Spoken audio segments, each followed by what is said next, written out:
Hello everyone, I'm Irina Golovina and I'm happy to greet you at my online channel. Today I'm going to speak about gravity and I'm going to make a PowerPoint presentation on this. I think that this is the most weird way of PowerPoint presentation you've ever seen, but at the same time I'm sure I will enlarge your scope on how a PowerPoint presentation can be done by someone who is not a technical savvy. Shall we start? So, here comes my PowerPoint presentation on gravity. Today I'm going to speak about physical phenomena in our life and gravity in particular. And I'm going to ask the key coaching question, why it is important. And I'm going to answer it. I'm going to offer a review of what gravity is responsible for in our daily life. Then I'm going to plunge into a history of scientific research around gravity. I'm going to speculate, of course, together with prominent scientists, on what would happen to the Earth and ourselves if there is no gravity. We'll see how important it is for all of us and how we benefit from it. And in fact, we do benefit a lot. We will talk about whether and how gravity can be created artificially in a space without gravity, and how it is actually used in medicine to help with people with diseases from vascular to spinal ones. So this is my goal for today.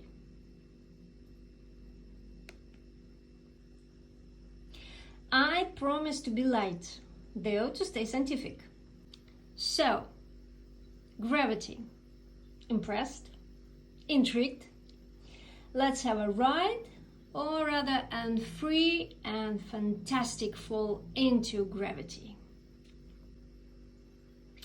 Let me start by saying that my cosmetologist from time to time speaks about grave effects of the gravity on my skin.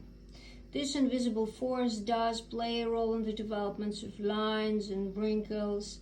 My skin was able to negate the strong pull of gravity thanks to internal substances when I was young. But now, as I age, I have less of those substances. So the gravity essentially pulls the skin downward, and that's why I will have sagging skin unless I do more of massage with my cosmetologist. It's all gravity, my cosmetologist says, and purses her lips, and I understand that I have to take massage. It's costly, but sagging skin seems to be more costly, so I agree. My sports coach responds to my complaints about my posture if I miss just 2 weeks of my sports classes.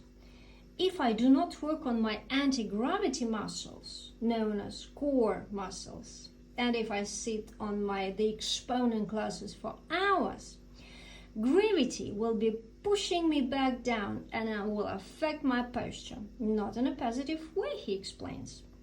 It's all gravity, the coach says, and purses his lips, meaning that I need additional training seasons. So gravity is a real beast. It doesn't help me keep young. My first thought comes, and I'm just about to purse my lips. That's me actually crying over gravity.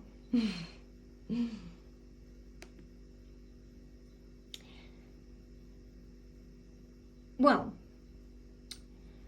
I thrive to be a legendary coach.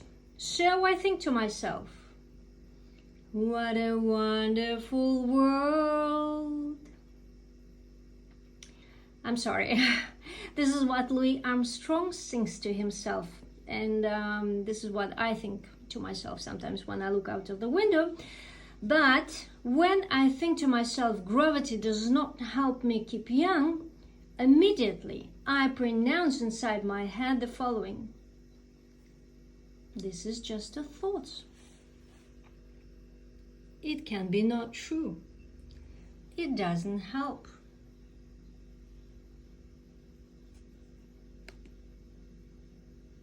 So I decide to do my investigation. I like investigations very much, in fact.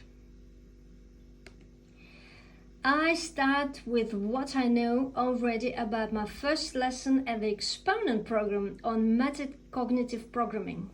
Let me share with you something which personally I find astounding. Since ancient times, people have thought actually about what force attracts objects to the earth. Such great minds as Newton and Einstein tried to explain the phenomenon of gravity. Gravity from Latin means heavy. So gravity is the force that pulls two bodies together. Everything that has matter, that is everything that can be touched, also has a gravitational attraction. Gravity is one of the four fundamental forces in the universe, along with electromagnetism and the strong and weak nuclear forces. Although it's the weakest force, it's the most visible. Due to the work of the gravitational force, people can walk on the Earth. As you know, the planets can orbit around the sun, and apples can fall on their heads, and not only of Newton. So, the degree of gravity of any object is proportional to its mass. Thus, objects with more mass have more gravity. Since the Earth is the largest and closest object around, then all objects are attracted to it. For example, apples fall to the ground and are not attracted, for example, to a person's head. Oh, what a pity, I think, right now. It would be actually fun to attract apples at the farmer's market to my head or to my basket. Wouldn't it? Ancient scientists trying to describe the world came up with their own explanations of why objects fall to the ground. The ancient Greek philosopher Aristotle argued that objects have a natural tendency to move towards the center of the universe, which he believed was in the middle of the earth. However, Copernicus in the 16th century realized that the trajectories of the planet and the sky are determined by the position of the sun, which is the center of the solar system. A century later, the British mathematician Isaac Newton expanded on the idea of Copernicus and came to the conclusion that because the sun attracts the planet, all objects are attracted to each other. Einstein's general theory of relativity is the current theory that describes gravity. Let me briefly come back to Newton once again.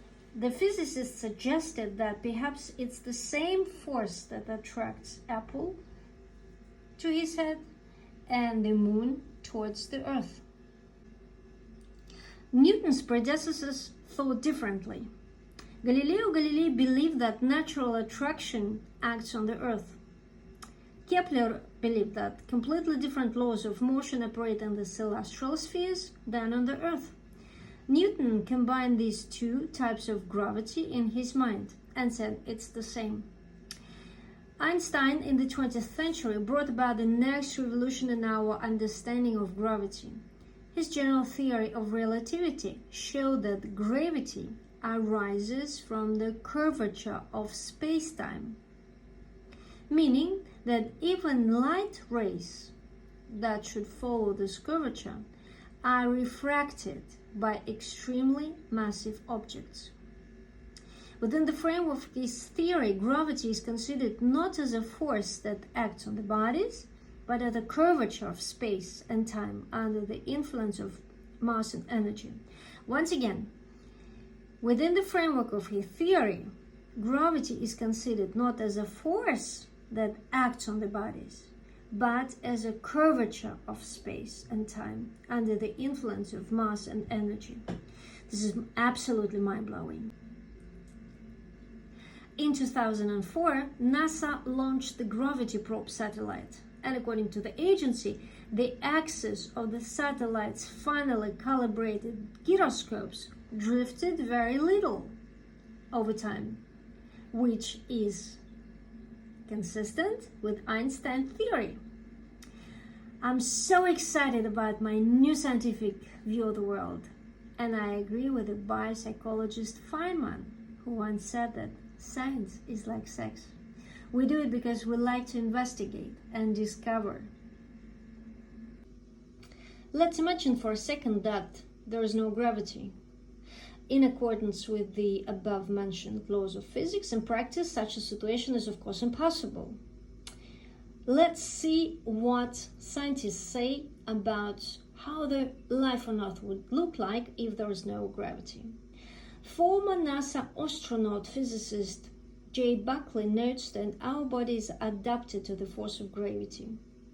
When gravity almost disappears, for example, on board the International Space Station, the body begins to rebuild itself.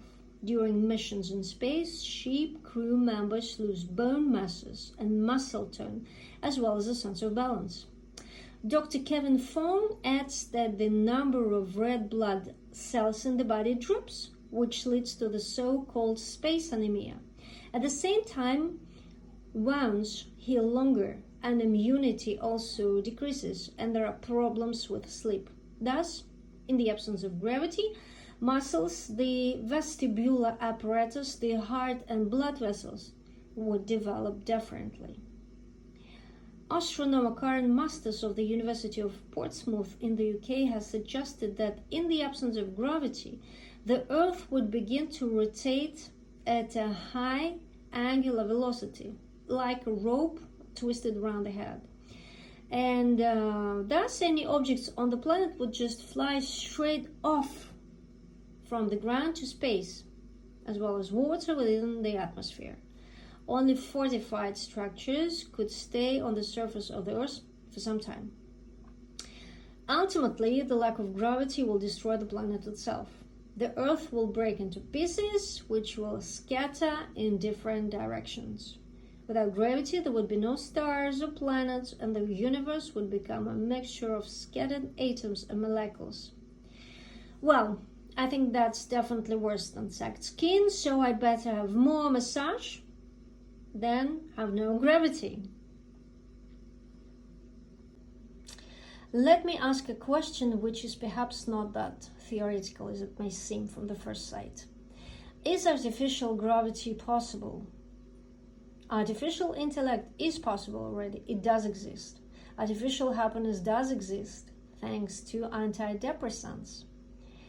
What about artificial gravity?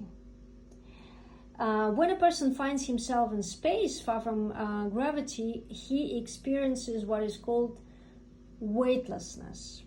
So, in this regard, the question arises: how to create artificial gravity conditions under which a person will be able not to fly, but to calmly walk around the spacecraft? So far, the desired effect, scientists say, can only be obtained through acceleration. In case of a spaceship, one can get gravitation inside the spaceship if the spaceship is made to rotate. Then you can get centrifugal thrust as on Earth. But to travel to another star system, you will have to speed up the ship on the way there and slow it down when coming back. And the human body is unlikely to be able to endure these loads. Actually,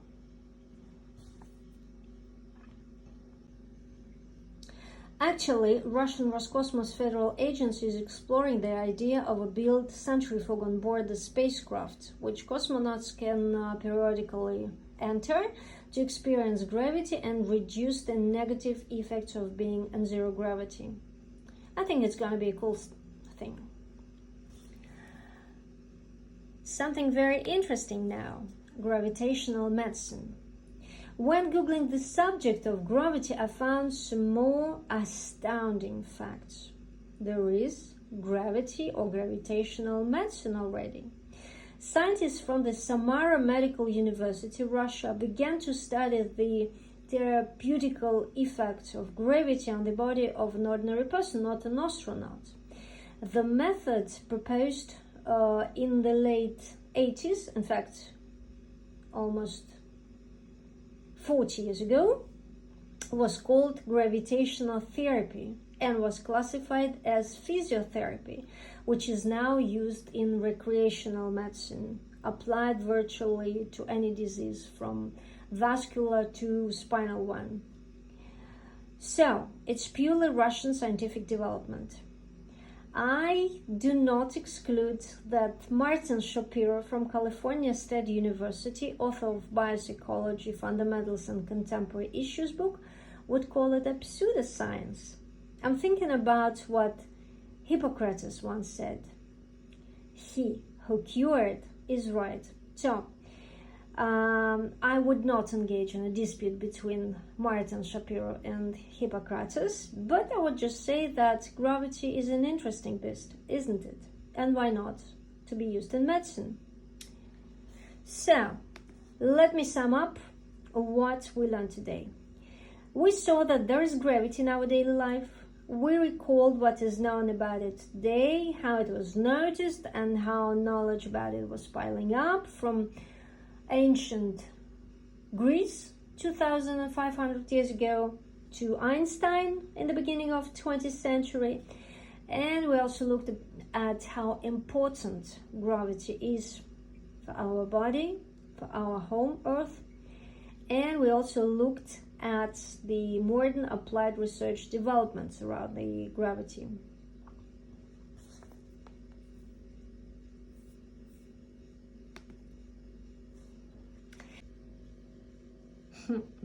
Stay tuned. We're gonna get some other interesting beasts and report something astounding to you further.